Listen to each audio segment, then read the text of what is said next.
Honorable Président de l'Assemblée nationale, Messieurs le ministre de la Justice, des Droits humains et de la promotion des peuples autochtones, représentant le ministre d'État chargé des relations avec le Parlement, honorables membres du bureau de l'Assemblée nationale, honorables chefs de l'opposition politique, honorables présidents des groupes parlementaires, honorables présidentes et présidents des commissions permanentes, honorables députés, chers collègues, chers collaborateurs, mesdames et messieurs,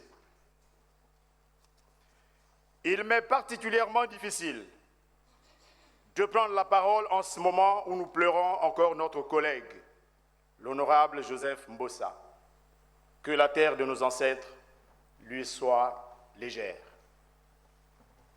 J'ai l'insigne honneur, au nom du bureau de l'Assemblée nationale, de vous présenter en application des dispositions de l'article 117 du règlement intérieur de l'Assemblée nationale les affaires retenues par la conférence des présidents lors de sa réunion du mercredi 8 octobre 2025.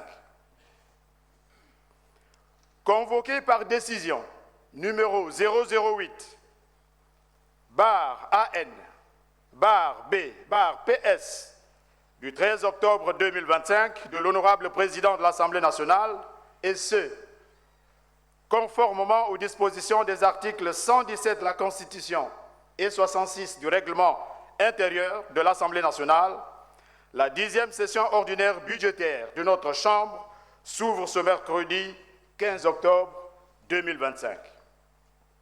En effet, la conférence des présidents précitée a examiné et arrêté 12 affaires inscrites à l'ordre du jour de la présente session et déclinées ainsi qu'il suit. Affaire numéro 1. Projet de loi portant loi de finances rectificative pour l'année 2025. Affaire numéro 2.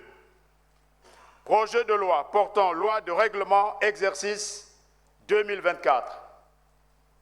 Affaire numéro 3. Projet de loi portant loi de finances pour l'année 2026. Affaire numéro 4. Projet de budget de l'Assemblée nationale exercice 2026. Affaire numéro 5. Projet de loi modifiant et complétant la loi numéro 9-2001 du 10 décembre 2001 portant loi électorale. Affaire numéro 6. Projet de loi portant création de l'Agence congolaise de radio, prospection et de sécurité nucléaire. Sénat, première chambre, saisie.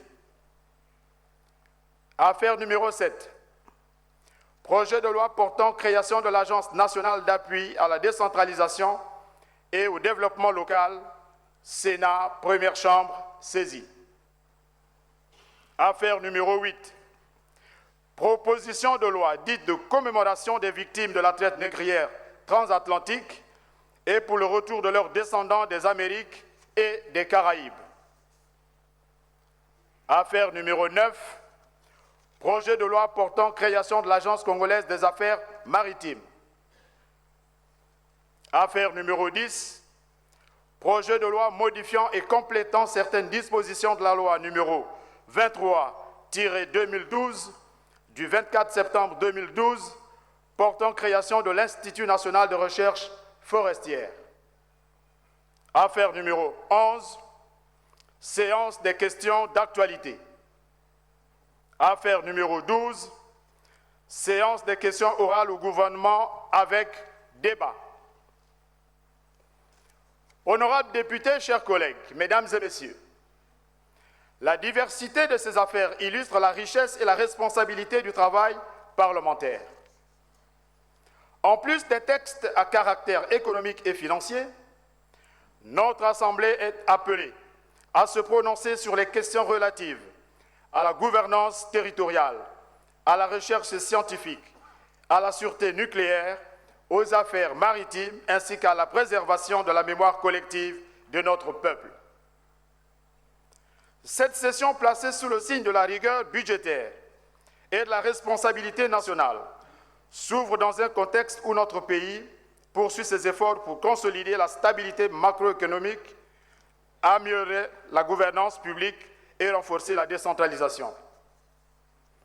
L'examen du projet de loi portant loi de règlement exercice 2024, du projet de loi portant loi de finances rectificative pour l'année 2025 et du projet de loi de finances pour l'année 2026 constituera un moment fort de cette session dite budgétaire. Il nous offrira l'occasion d'évaluer la mise en œuvre du budget précédent et d'examiner en toute transparence les priorités nationales pour l'année à venir. Enfin, les séances des questions d'actualité et des questions orales au gouvernement avec débat permettront de renforcer le dialogue républicain entre les pouvoirs législatifs et exécutifs, dans un esprit de responsabilité partagée et de collaboration constructive.